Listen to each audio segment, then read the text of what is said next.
नमस्कार, मी गणेश आचवल, स्वामी कृपा क्रिएशन या यूट्यूब चॅनलमध्ये तुम्हा सर्वांचं मनपूर्वक स्वागत करतो. निमित्त आहे आमच्या लाडक्या नाईकबाई या आगामी मालिकेचं. स्टार प्रवाहावरती मालिका सुरू होते आणि त्यानिमित्ताने मला आनंद या गोष्टीचा होतो आहे की ज्या दोन कलाकारांबद्दल आपण बोलणार आहोत आत्ता, त्यांच्याशी संवाद साधणार आहोत. पूजा ठोंबरे आणि दक्षता जोईल. त्यापैकी दक्षता जोईल ही माझी विद्यार्थिनी आहे. अरे हो का? कॉलेज केवढं भारी. मग तिकडनंच आपण सुरुवात करूया त्या कनेक्शननी. सर, आज कसं होतंय बघ, नेहमी तुम्ही आम्हाला प्रश्न विचारत असता, आज मी तुला प्रश्न विचारतोय. काय वाटतंय नेमक्या क्षणाला? एकतर हे खूप भारी फिलिंग आहे. म्हणजे असं अगदीच वाटलं नव्हतं की सर असे बसतील आणि मी साठे कॉलेजची विद्यार्थिनी आणि सर आम्हाला BMM मध्ये होते शिकवायला. त्यामुळे ते फार असं आता मला फार असं एक्साइटमेंट असं वेगळंच होतं आता मला. सो मी तुम्ही जेव्हा आलात, आम्ही जेव्हा भेटतो, एकदाही आम्ही याच कार्यक्रमानिमित्त भेटलो होतो, तेव्हा माझं असं ओ सर असं झालं होतं. गर्जना जेव्हा केली तेव्हा आपण भेटलो होतो. करेक्ट. त्यामुळे अर्थात आता आपली मालिका लाडक्या नाईकबाई आहे आणि त्या निमित्ताने या सेटवर आपली भेट होणं आणि या पुढेही होत राहणं ही खरंच खूप छान ब्लेसिंग आहे माझ्यासाठी. सो मी हे ब्लेसिंगच समजते. थँक्यू. तुझं अभिनंदन आधी. आणि आम्हालाही अभिमान वाटतो की आपले कोणी विद्यार्थी या क्षेत्रात नाव कमवत आहेत. कुठेतरी, मी असं नाही म्हणत 100%, 1% किंवा 0.001% कुठेतरी त्या शिक्षकांचा, माझ्या एकट्याचाच नाही, सर्व साठे कॉलेजच्या टीमचा वाटा असतो. तुमचं नाट्यपर्व असेल किंवा नाट्यमंडळ जे काय असतं आपल्या कॉलेजमध्ये असेल. पूजाचेही मी अनेक इंटरव्ह्यूज केलेले आहेत. मला दोघींकडनं जाणून घ्यायचं तुमच्या भूमिकेविषयी. मी आमच्या लाडक्या नाईकबाई या मालिकेत मृण्मयी नावाची भूमिका करते, जी शारदाची रेप्लिका आहे. ती आई मुलीची गोष्ट पण आहे की जसं ती जशी आपल्याला दिसतीये की, पण आत्ताच्या या युवा पिढीला किंवा असं एक मृण्मयीसारखं एक कॅरेक्टर किंवा एक व्यक्ती प्रत्येकाच्या घरात असतेच ती, की तू बोल, तू तुझ्यासाठी लढ, तू सगळं करतीये, सगळ्यांना सगळं मान्य आहे, पण घरच्या व्यक्तींना त्याची किंमत आहे का, किंवा तू स्वतःला विसरतीयस ना या सगळ्या. सो ती त्यासाठी ठाम उभी राहणारी, खंबीरपणे उभी राहणारी मृण्मयी आहे. बरोबर.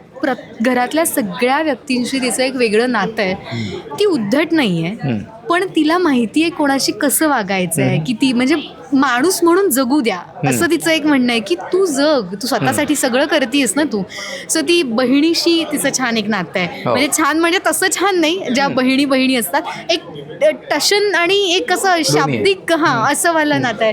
नानीशी ती सरकॅझमली बोलतीये, त्यामुळे ती एकदम खंबीर आणि मी याआधी ज्या भूमिका केल्या त्यापेक्षा वेगळी भूमिका आहे. त्यामुळे मला मजा येते करायला. पूजा, तुझे सुद्धा अनेक इंटरव्ह्यू आपण सेटवरती केलेले आहेत आणि आज शाळेमध्ये इंटरव्ह्यू करतोय.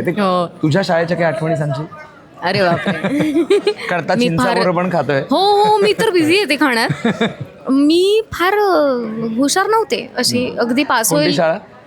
माझी शाळा बीडची, मी बीडची आहे. माझं शिक्षण 1ली ते 12वी माझं शिक्षण बीडमध्ये झालं. मग मी पुण्यात आले पुढच्या शिक्षणासाठी. मग मी ललित कला केंद्रात नाटक या विषयात मी ग्रॅज्युएशन केलं आणि मग मी मुंबईत आले.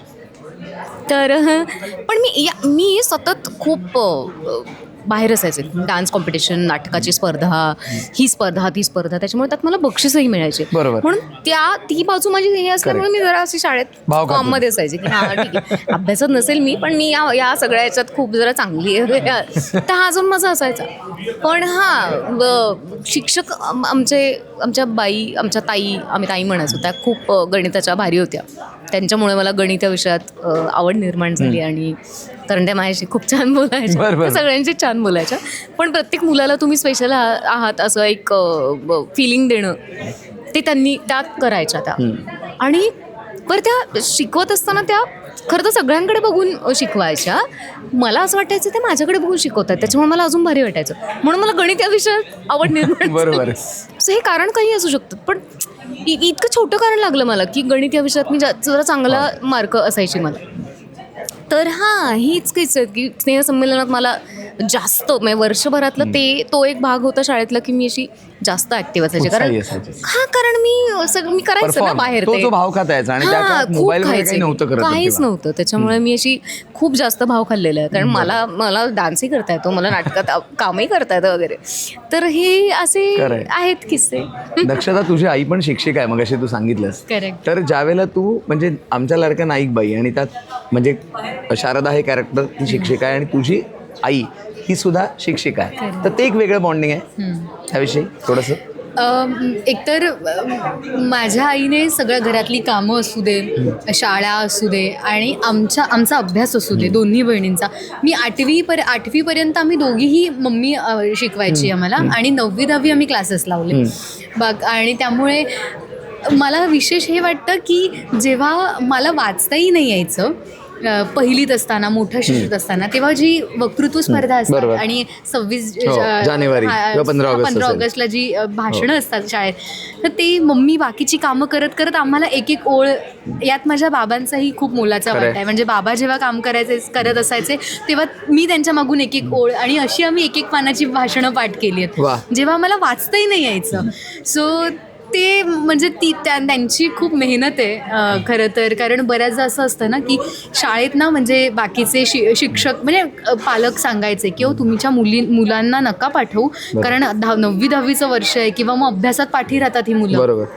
पण त्यांनी असं कधीच नाही केलं. उलट ते खूप स्ट्रॉंगली उभे राहायचे की नाही ते करतात ना, ती माझी मुलगी ठीक आहे अभ्यासात थोडी 10% कमी असेल ना, पण ती ते सांभाळून अभ्यास करते. तो जो घरच्यांचा पाठिंबा असतो तो महत्त्वाचा असतो. त्यामुळे खरं तर मी इथे आहे आणि सो ते म्हणजे जेवढं माझ्या शिक्षकांचा मला पुढे आणणं म्हणजे शाळेचा जेवढा हातभार आहे तेवढाच माझ्या आईबाबांचा आहे. कारण त्यांनी जर असं विचार केला असता की अरे नको आता बाकीचे मुलांना 90% मिळत आहेत पण हिला 70 किंवा 80च मिळत आहेत, मग ही पुढे हवी. सो त्यांनी ती माझी बाजू बघितली की ती स्पर्धा करून अभ्यास करते त्यामुळे ठीक आहे 80 चालतील. बरोबर. सो ते मला असं वाटतं ऑलराऊंडर जे होणं होतं आणि तो संस्कार घरातनं जो मिळाला तो महत्त्वाचा. करेक्ट. त्यामुळे तिला जेव्हा असं आता ती सिरियल जेव्हा सुरू होईल तेव्हा तिला आणखी छान वाटेल. पण असं झालं तिचं अरे वा शिक्षकांत शाळेचं करताय, अरे काय काय मस्त असं. त्यामुळे तिला ते छान वाटलं. पूजा आणि दक्षता तुम्हा दोघींनाही शुभेच्छा. आणि आपण सांगूया की आमच्या लाडक्या नाईकबाई ही मालिका सोमवारपासून बघा. आणि हा व्हिडिओ कसा वाटला, मुळात म्हणजे शिक्षक आणि विद्यार्थी यांच्यातला एक वेगळा संवाद कसा वाटला स्पेशल, तर तो कसा वाटला तेही कमेंट बॉक्समध्ये कळवा. आणि त्यानिमित्ताने तुमच्या शाळेच्या आठवणी, तुमच्या कॉलेजच्या आठवणी हे सुद्धा सांगू शकता कमेंट बॉक्समध्ये. धन्यवाद. थँक्यू.